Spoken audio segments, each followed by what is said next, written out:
Hey, welcome to my channel. Um,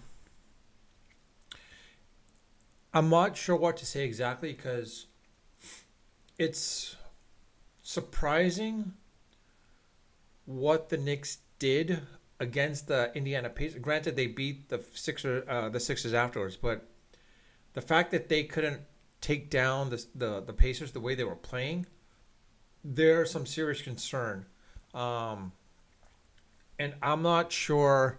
Everyone's saying, "Oh, it's possibly the team to beat in the East is going to be the Knicks," but it's looking more and more like it's going to be. Let's be honest. It sounds like it's going to be more and more of the Detroit Pistons, and maybe depending how it works out, maybe the Cavaliers because Harden with Mitchell should be able to elevate them to a point where like they will surpass the Knicks. I mean, right now the Celtics. The fact that the Celtics down Tatum are still able to like be ahead of the Knicks is quite a surprise. I mean, honestly, it's like the Knicks should be in the lead in the East. Let's be honest, they should be in the lead in the East, but they're not, and that's a concern, honestly, because like this is a team where it's supposed to be built to win, and this is it. This is their year. I mean, I even understand Dolan's like this is it. This has got to be the year because all the injuries that have occurred on the East, as well as parts of the West as well too. This should be the next year, but it doesn't look like it's coming to fruition as we think it is. Now, you could say maybe it's possibly because of the fact of what's his name, Carl Anthony Towns. Maybe he's not meshing with the rest of the Knicks. I mean, Brunson, Hart, and Bridges. I mean, I'll be honest. Bridges is still has to validate and justify Rose trading 5 first round drafts for this dude. I mean, honestly, he's not playing to the potential what he should be because like 5 first round draft picks, that's a superstar level. Mikal Bridges is not a superstar. I mean, it's still mind boggling why that happened. Unless Mikal Bridges does something that's massively different, it's still not anything. I mean, let's be honest. When Jalen Brunson was signed with the Knicks, I didn't negate it. If you go back to my videos, earlier videos, you can go back to my earlier videos. When Brunson was traded, I didn't say, "Hey, it was a bad trade." I thought it was a pretty good trade. I don't believe that Brunson was the superstar that everyone thinks that he is, being a tier one basically. I think he's more of a tier 1A. Again, you've seen all my other videos. I'll always call him a tier 1A until he gets them to the finals.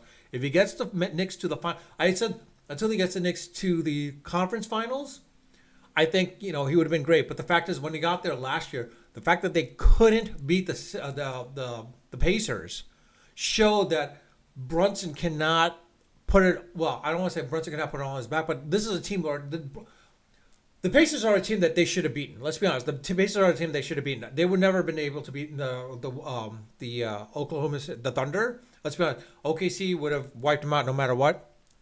But that should have been a team they should have beat.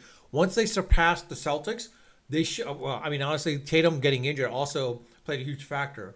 But with Halliburton, they should have like when he was healthy with the Pacers, the Knicks should have taken him out. They should have gone to the finals. They didn't, and that's why I was putting still basically Brunson as a tier 1A. The only way he's going to get to a tier one, like I said, is now unfortunately in this situation, they've got to get to the finals. They've got to get to the finals. If they don't get to the finals, Brunson is still going to be considered a tier 1A in my eyes. You argue all you want with me. Let me know because I rather, hear the arguments. You can say, you can put up all the stats all you want. But unless he gets him over that hump, it's not going to matter. Everyone's going to say, well, yeah, look, the fact is like, he's no Jordan. We'll be honest. Like, he's definitely no Kobe, no Jordan. He's definitely no, what's his name? LeBron. But I'm going old school. Like, he's definitely no Jordan. He's definitely no Karl Malone. He's definitely no Barkley. Let's be honest. Like, those guys were superstars. Definitely not. I don't think Dominique Wilkins was a tier one superstar. He was just maybe a tier two at best. Um, who else? Bird Magic were like the dominant. Of course, they were like the massive superstars that they were, just like Jordan was. Pippen, I think he was a tier 1A. He wasn't a tier one. Definitely a tier 1A. And I think that's what Brunson is. He's a tier 1A. He is a Pippen. We need a Michael Jordan where Brunson is the pimpin'. That's where Luka Doncic would have been perfect. Luka with Brunson together, they together would have gone far. Or Brunson with Donovan Mitchell. If the Knicks had gotten Donovan Mitchell with Brunson, they would have gone far. Um, Quite honestly, I think the Knicks should have probably made a trade for John Morant if they could have, but I don't think they have the capital because they wasted all that draft capital on who else? Mikal Bridges. I don't know why Leon Rose has this fascination about the Villanova Wildcats. If that was the case, then he should never have gotten rid of Dante, but he did. DiVincenzo probably would have done really well with the Knicks. Karl Anthony Towns, as good as he is, I think you're seeing his serious weakness. He's a defensive liability. Let's be, he is a massive defensive liability. Um, I, I wish the Knicks had a shot to get Luka, but they didn't. I wish the Knicks could have had the opportunity of gotten. As I was saying, Randall would have, as good as Randall was, he was temperamental. He was flaky. Whenever if he sucked offensively, it also played in the defensive aspect of things. And I think even Edwards is seeing that as well too. I think he's realizing he needs someone like a Giannis. Honestly, Giannis being with Kawhi Leonard. I mean, the way Kawhi Leonard is playing right now, I think Kawhi Leonard. I'm gonna be honest. This is the one time I actually will agree with Stephen A. Smith. This is the one time I actually will agree with Stephen A. Smith. Kawhi Leonard kinda is the worst superstar there is. He is a superstar, but he's the worst superstar. But why? Because the fact of the matter is the dude gets injured. He'll get injured no matter what. That one year when the Clippers were in the conference finals, doesn't get injured. They probably go into the finals and they probably win in the finals, quite honestly. I think they would have won in the finals, but they get injured. So, I mean, he gets injured, and so there it goes. There goes the whole team. And I think San Antonio made the right move, actually, to trade him at that point. Yeah, it would have made sense to keep him, but this is a guy that, if he's prone to injury, San Antonio, everyone thought San Antonio were stupid for trading Kawhi and let him be, leaving like that. But reality is, it turned out in San Antonio's favor. The question is they didn't really get much in return, but I mean, it is what it is. I think the thing is OG Anunoby, being a Knicks fan of myself, I'm actually loving OG Anunoby now. I think he is the guy with Brunson. Those are the two that you got. Hart is definitely the I don't want to say the linchpin, but he's the catalyst for the Knicks. He's definitely that catalyst. He reminds me so much of the Charles Oakley. He's exactly like Charles Oakley. He busts his butt. Charles Oakley and Dennis Rodman, basically. He goes out there, he busts his butt, he does the little things, and he's willing to sacrifice himself for things, basically like that. And that's what I feel Josh Hart is.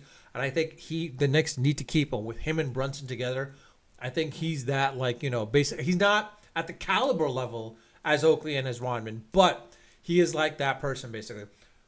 OG Anunoby, I think he's that individual. He reminds me so much. Honestly, he reminds me so much of Horace Grant was with the Bulls at that time, even with the Magic when they had Shaq and Penny. He kind of reminds me of that's who OG reminds me of a little bit of. But he also reminds me a little bit also more closely of a Dan Marley of. Back in the Phoenix Suns, if you remember those days. Now, yeah, granted, we're very old school at that point, but that's what he reminds me of a little bit. Quite honestly, Mikal Bridges, I still don't know where he fits into this team. Similar to Karl Anthony Towns, I thought maybe that would have been great, but it's showing more and more that he doesn't fit into the system. And quite honestly, I think this is a guy that basically probably would be better if he was with the San Antonio Spurs. I hate to say this, maybe with the San Antonio Spurs or maybe the Houston Rockets. Because right now, honestly, I don't think he fits into the Knicks scheme of things. And quite honestly, I don't know how the Knicks, get around this problem. Because the fact is, they got the second apron that they're falling into. They have no draft capital. With Giannis, they could try to get Giannis, but the reality is I don't think the Knicks should trade as much for Giannis. I think what they should do is they should try to see if there's a possibility of getting John Morant. I think John Morant and Brunson together, I think those two meshing well, they can be that backcourt that probably, and I think Brunson can sort of, I don't want to say control Morant, but possibly keep him in check a little bit from the perspective of hey, doing all this stupid stuff. He probably takes him under his wing a little bit. I mean, granted, there's only maybe I think a 2 or 3 year difference between them, but he could still kind of sort of take him under his wing. Similarly with Josh Hart, I think Josh Hart and Brunson could take John Morant under his wing. How we get John Morant, I have no idea. Honestly, it would definitely take a massive amount of trade to get John Morant. I hate to say it, but you gotta get rid of Mikal Bridges. Get rid of Mikal Bridges. Do I think the Knicks have that shot, legitimate shot? I don't think so, honestly. The way they are, like I said, the way they're playing against the Detroit Pistons, the way the Pistons are right now, and the Raptors are getting up there now at this point. They are starting to gel at this point. And with the Cleveland Cavaliers now, the fact is that the Cavs with Harden and Mitchell, if they're both healthy in the playoffs, they will get far. They will definitely get far. I don't know if the Knicks can do much in this situation. I mean, if the Boston Celtics are playing the way they are, and like Jaylen Brown, the way he's playing right now, not Jaylen Brown, but Brown, the way he's playing right now, I mean, quite honestly, it's massively impressive what he's doing with Brown. I mean, if Brown were to bring the Celtics to the finals, I mean, quite honestly, maybe Boston should trade Tatum and keep Brown and retain Brown because, like, I mean, Tatum alone was not able to like lead the Celtics. He did lead them to the finals that one time and win, but in those two separate occasions. But reality is I think it was Brown that was pretty much, if he's able to do this, he can be like another Giannis, where Giannis alone himself was able to basically put everyone on his back and win that finals with the Bucks. Giannis, I think he's going to be with the Bucks. He's not going to leave, even though he wants to. Even though there are signs that he wants to leave, I think he wants to have that same aura, not aura, but same. I hate to say this, but like I don't know what the word is, but more staying with that same aspect as being a, I guess you could say like a Kobe Bryant, like a Jordan, where they stayed with their team. Well, Jordan didn't stay until he retired, but like Kobe, he stayed with the Laker and he died a Laker pretty much. That, let's be honest, he died a Laker. Jordan stayed with the Bulls, of course, then came back with the Wizards. So he didn't really stay with the Bulls entirely. Similarly to like Pippen, Malone, he went away. Barkley, he never stayed with one team. Let's be honest. Olajuwon was the only one I think that stayed with his team basically. So like Kobe, Olajuwon, Tim Duncan. I mean, Tim Duncan for a while there, he was ready to leave. The rumors were, of course, that he could have gone with the Orlando Magic had Doc Rivers allowed him to basically let his wife fly with them on the plane. But because of that, he went and stayed with the Spurs, and what, lo and behold, Spurs becoming what they are. And, I think Tim Duncan is definitely high up there. He's definitely high up. He's definitely a tier one. Let's be honest. He's definitely a tier one. This is a man that has five rings, 5 championships, similar to Kobe and similar to Kobe and Shaq basically at that point. So, well, actually, I think he has 5 rings. I don't remember exactly. Give me 1 second.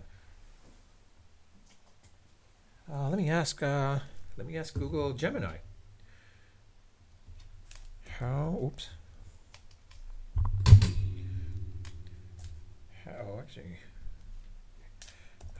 many championships does Tim Duncan have?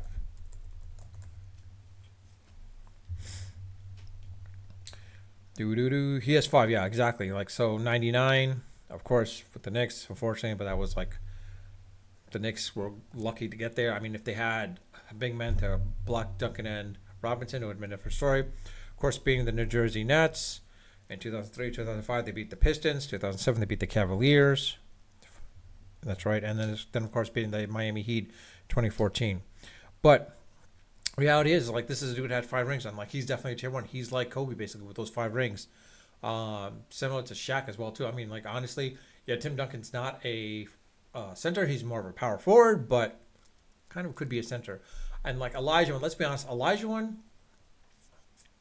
I think he's probably the better center between him and Shaq. Like head to head, he beat Shaq.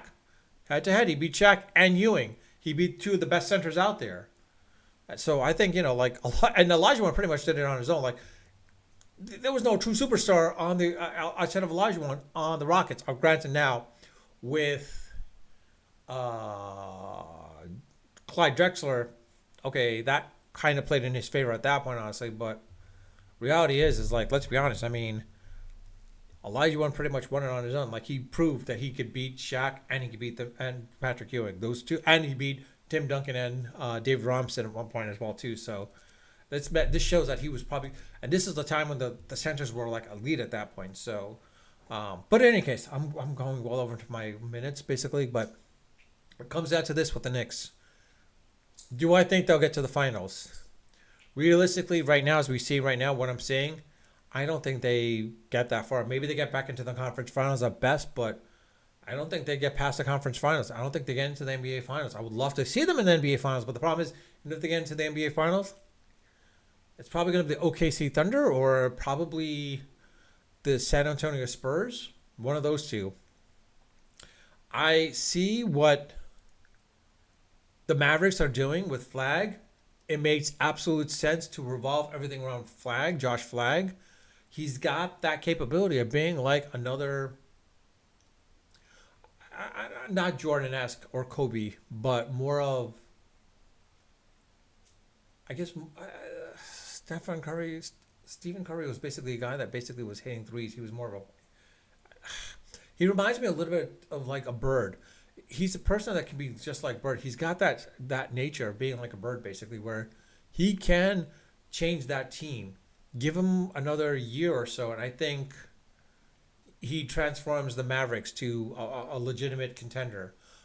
With Kyrie Irving, that'd be great, but I think, honestly, I think it's possibly time for Kyrie Irving to leave the Mavs. Maybe he would be perfect with the...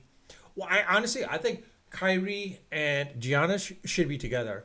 Those two should be together. Him and actually, honestly, if I'm Kyrie and I join Kawhi Leonard, give him that one more shot, and you get that championship with Kawhi Leonard in the LA Clippers, because I think Kyrie wanted to be an LA Laker, or he wanted to come to LA, but maybe he doesn't go to the Lakers. He goes to the other opposite team, which is the Clippers. I mean, he did it with the Nets.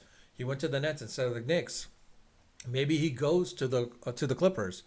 It's a possibility. I don't know. But in any case, like I said, one of the things is like I don't think the Knicks go to the finals. If they do, I'd be surprised. But again, you're welcome to argue with me.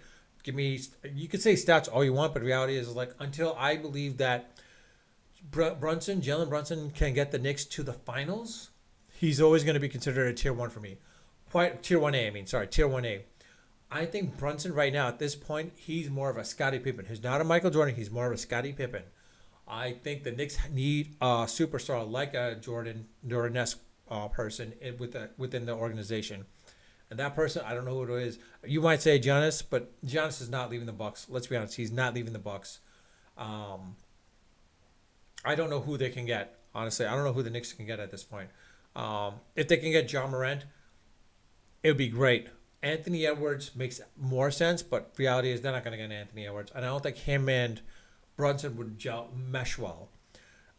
If the Knicks can get John Morant by trading Karl Anthony Towns and Mikal Bridges, do it. I would do it, quite honestly, because I think John Morant can be that game changer for the Knicks with Jalen Brunson and also Josh Hart, and also with OG Anunoby.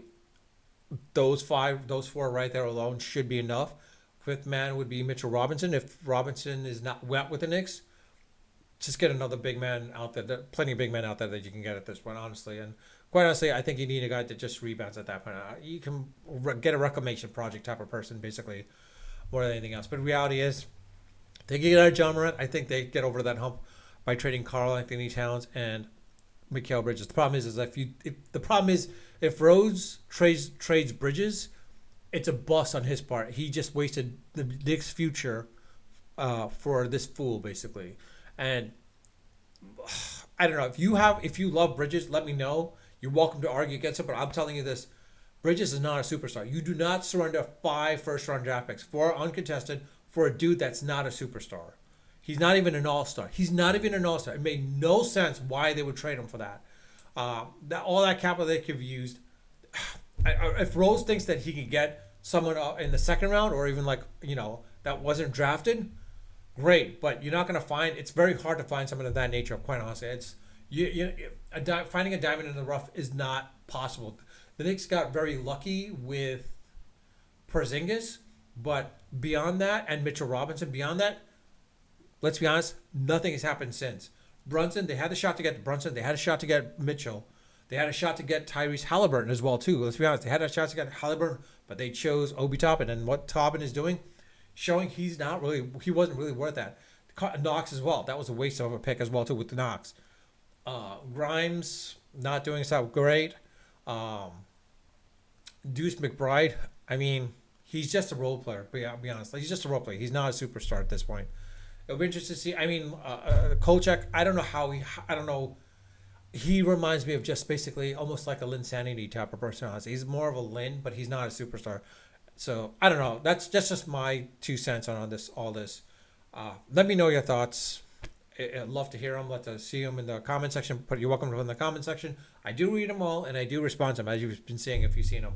And again, if you believe that I'm kind of lying, I was like, oh no, I'm just on a bandwagon, or like talking smack about Jalen Brunson. No, look at my older videos. You'll see when the Knicks signed Jalen Brunson, everyone was ragging on it. I thought it was a good. I thought it was a good signing. I just didn't think it was that great of a signing. I didn't know he's going to be a tier 1A. I thought he was more of a tier 2 person. But I was like, dude, I thought we may have overpaid for him. But I thought he was definitely worth to be coming to the Knicks. I just didn't think he was going to be of a tier 1A type of person. I thought it was going to be more of a tier 2 type person more than anything else. I think it was going to be like a Drew Holiday more than anything else from that perspective, or even Klay Thompson. But hey, what do I know? Can we see Jalen and Luka Doncic being reunited? No, it'd be great. If we could see them reunited, but that's not happening. I would love if the Knicks could get Luka, but that's not happening. Can they get Josh Flagg? Not happening either, because right now they are not going to get rid of him. And then, from my understanding, Mark Cuban wants back in with the Mavericks as kind of like an operational officer to make sure, or even a GM for that matter, because he knows Flagg is the future, and he doesn't want the Mavericks to lose this superstar. Like the way they had Dirk, he's not going to lose him. He's going to revolve everyone around him at that point. But with that, I'll leave it at that. Again, you're welcome to leave it in the comment section. Let me know what you think. I do read all my comments. I do respond to all. And I hate to say this, but I've gone well over what I normally do. So with that, I'll leave it at that. Unfiltered, unedited, of course, always unrehearsed. Until next time.